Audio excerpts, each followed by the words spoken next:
J'ai fait 10 milliards de prises avant que ça marche, hein, remercie-moi.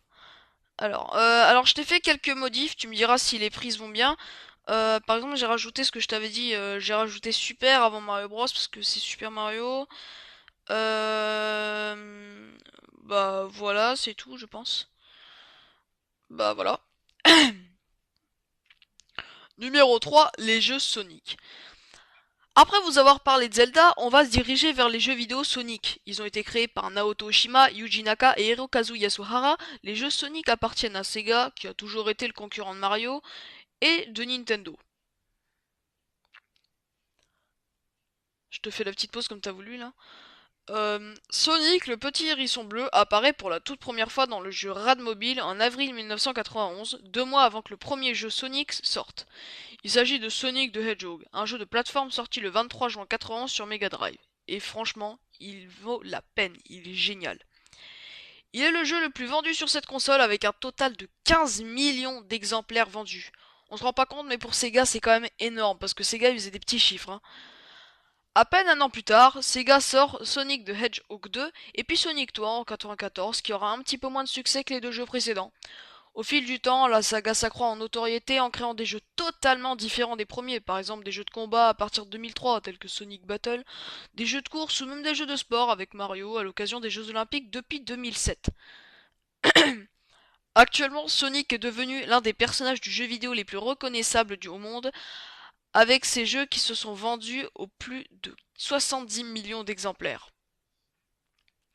Et enfin, numéro 1, les jeux Mario. Et pour finir, je vais parler des jeux appartements à la glisse. Ah là là là là. Putain.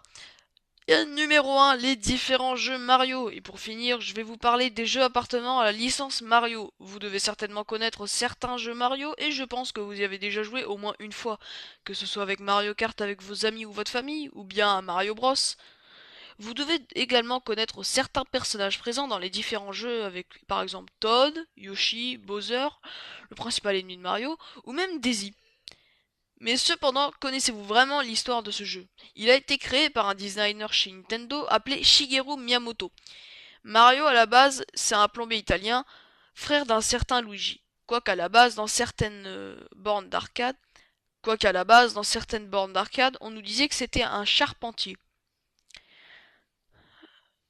Il apparaît la première fois sur NES le 9 juillet 81 dans son propre jeu Super Mario Bros.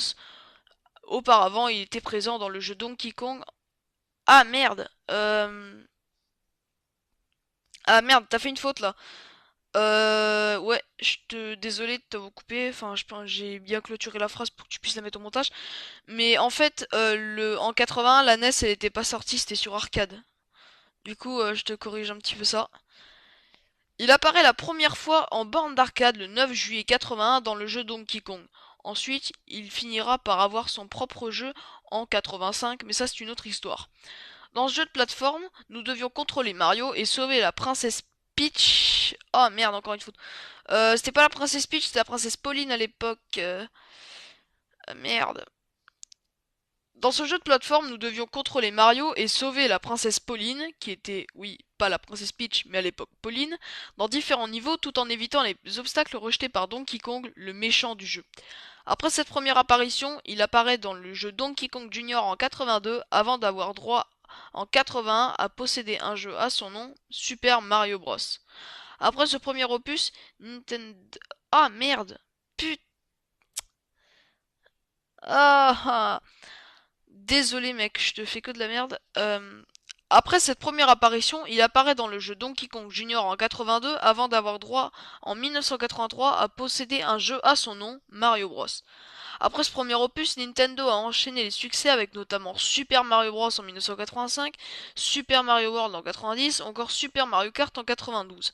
Depuis, beaucoup de remakes de ces jeux ont été faits sur DS, Wii U, et plusieurs autres consoles de chez Nintendo, par exemple en 2006, New Super Mario Bros sur DS, vendu à plus de 30 millions d'exemplaires. On est bien loin de Sega avec leur Sonic. Mario Kart 8 sur Nintendo Switch et Wii U et évidemment beaucoup d'autres jeux. En plus des remakes, les années 2000 ont été novatrices pour Nintendo avec la création de nouveaux concepts sur les jeux Mario tels que Mario et Sonic aux Jeux Olympiques ou les Super Mario Galaxy pour ne citer que.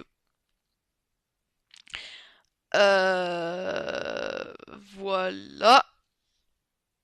Voilà, donc attends, c'est pas terminé. Alors, je t'en mets ça. Voilà, j'espère que vous avez aimé cette vidéo.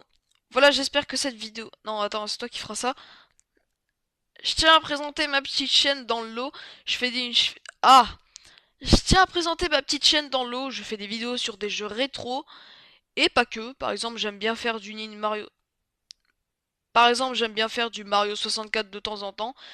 Et je fais principalement une émission qui s'appelle Bon Jeu où je présente des bons jeux rétro. Et bientôt, je vais en présenter des mauvais. Voilà, je relaisse la parole à Trekim.